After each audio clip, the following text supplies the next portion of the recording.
సంసారం అనేటువంటి బండికి భార్యాభర్తలు ఇద్దరు కూడా చక్రాల్లాగా ముందుకు సాగుతూ ఉంటారు. కొంతమంది ఇళ్లలో భర్త మాత్రమే బాధ్యతగా ఉంటాడు, మరికొన్ని ఇళ్లలో భార్య మాత్రమే బాధ్యతగా ఉంటూ ఉంటుంది.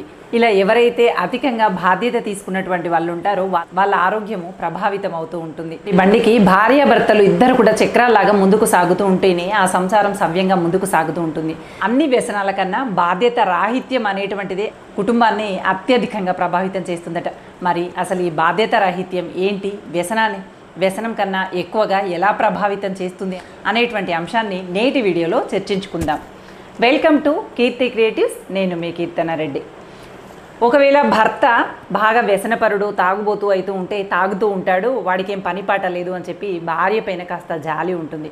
కానీ ఏ చెడు అలవాటు లేకుండానే, ఎలాంటి వ్యసనాలకి అలవాటు పడకుండానే బాధ్యత రాహిత్యం అనేటువంటి స్వభావం కలిగినటువంటి వ్యక్తితో జీవితాన్ని గడపడం మాత్రం నరకంతో సమానమనే చెప్పాలి.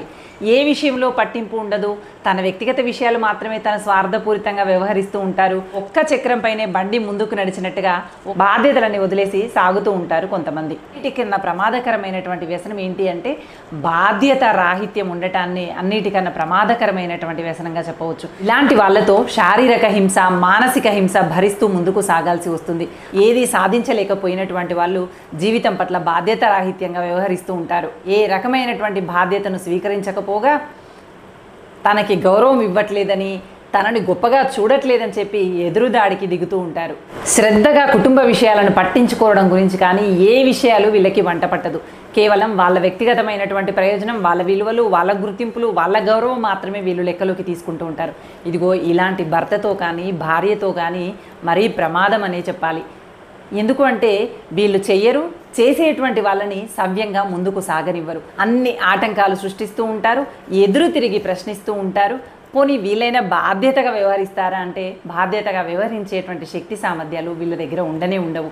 అందుకే ఇలాంటి భార్యతో కానీ భర్తతో కానీ మరీ ప్రమాదము అని చెప్పి అంటూ ఉంటాము. జీవిత భాగస్వామితో కలిసి నడవాల్సింది పోయి వాళ్ళు కలిసి నడవకపోగా వాళ్ళ వ్యక్తిగత ప్రయోజనాల కోసం, వాళ్ళ స్వార్థ ప్రయోజనాల కోసము ఆ జీవిత భాగస్వామిని ఉపయోగపడేలాగా చూస్తారే తప్ప ఇద్దరము కలిసి ముందుకు సాగాలని, ఇద్దరం సమఉజ్జీలుగా ముందుకు సాగితేనే కుటుంబం సరైనటువంటి దిశలో సాగుతుంది అనేటువంటి ఆలోచన పరిజ్ఞానం ఏ మాత్రం కూడా వీళ్ళ లోపల ఉండదు.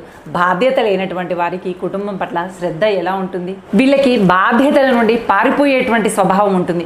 ఏదైనా ఎదుర్కోవాల్సినటువంటి కఠినమైనటువంటి పరిస్థితులు వస్తే నాకు తెలీదు, నాకు సంబంధం లేదు అని తప్పించుకొని తిరుగుతూ ఉంటారు. ఇదిగో ఇలాంటి వాళ్ళు మనకు తోడుగా ఉన్నారన్న పేరే కానీ వీళ్ళ వల్ల ప్రయోజనం అంటూ ఏమీ ఉండదు. కష్టమైనటువంటి పరిస్థితిలో, కఠినతరమైనటువంటి పరిస్థితిలో వచ్చినప్పుడు ఇది నా పని కాదు, నాకు తెలియదు, నా వల్ల కాదు, నేను చేయలేను అంటూ తప్పించుకొని తిరుగుతూ ఉంటారు. సమస్య పూర్తి స్థాయిలో సద్దుమణిగిన తర్వాత ఇది నా వల్లే జరిగింది, నా సహకారం వల్లే జరిగింది, నేను తోడుండడం వల్లనే జరిగింది అంటూ డాంబికాలకి పోతూ ఉంటారు. అంతేకాదు పద్ధతి లేనటువంటి మాటలు, అనవసరంగా ఇతరులని అవమానించేటువంటి స్వభావం, ఇతరులపైన అధికారాన్ని చెలాయించేటువంటి స్వభావం, సహనము లేనటువంటి వ్యక్తిత్వము, నిత్యం జీవిత భాగస్వామిని తక్కువగా చేసి చూడటము, అవమానించటం లాంటి గుణము వీరి సొంతమై ఉంటుంది.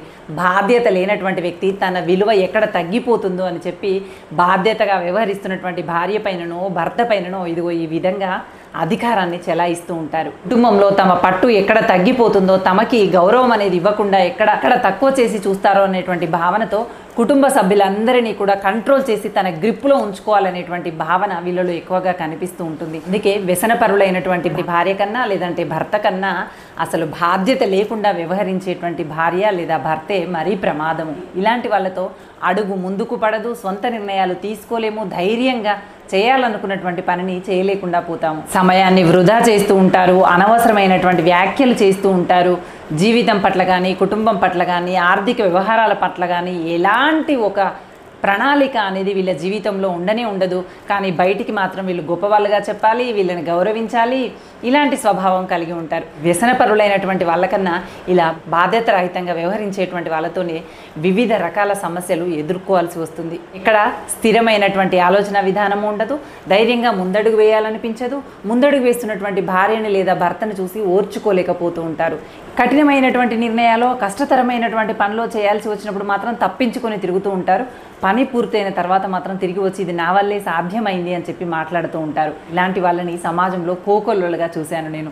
బాధ్యత లేనటువంటి భార్య కానీ భర్త కానీ ఉన్నప్పుడు మరి మనం ఎలా వ్యవహరించాలి అనేది కనుక పరిశీలిస్తే వాళ్ళని ఏమాత్రం కూడా వాళ్ళ కోసం అధిక సమయం కేటాయించడం కానీ, వాళ్ళతో ఎదురు తిరిగి మాట్లాడటం కానీ, వాళ్ళు మాట్లాడేటువంటి అనవసరమైనటువంటి మాటలకి ప్రతిస్పందించడం కానీ ఇలాంటివి చేయకుండా మన సమయాన్ని ఒక ప్రణాళికాబద్ధంగా ముందుకు తీసుకువెళ్తూ మన పట్ల మనం నమ్మకం పెట్టుకొని మనకు తోడు ఎవ్వరు లేరు, మనకు మనమే తోడు అనేటువంటి సిద్ధాంతాన్ని నమ్ముకుంటూ ముందుకు వెళ్ళినట్లయితే ఖచ్చితంగా అనుకున్నది సాధిస్తాము. మనకంటూ ప్రత్యేకమైనటువంటి స్థానాన్ని నిలుపుకోగలుగుతాము. మీ చుట్టుపక్కల ఉన్నటువంటి వాళ్ళలో ఎవరినైనా ఇలా బాధ్యతారహితమైనటువంటి వ్యక్తులను చూసారా? చూస్తే వాళ్ళ వల్ల ఎలాంటి ఇబ్బందులు ఎదుర్కొన్నారు అనేది కామెంట్ చేయండి. మీ చుట్టూ ఉన్నటువంటి వాళ్ళందరూ కూడా బాధ్యతాయుతమైనటువంటి వ్యక్తులుగా ఉంటూ మీకు సహాయ సహకారాలు అందించాలి అని కోరుకుంటూ thank you for watching. Bye.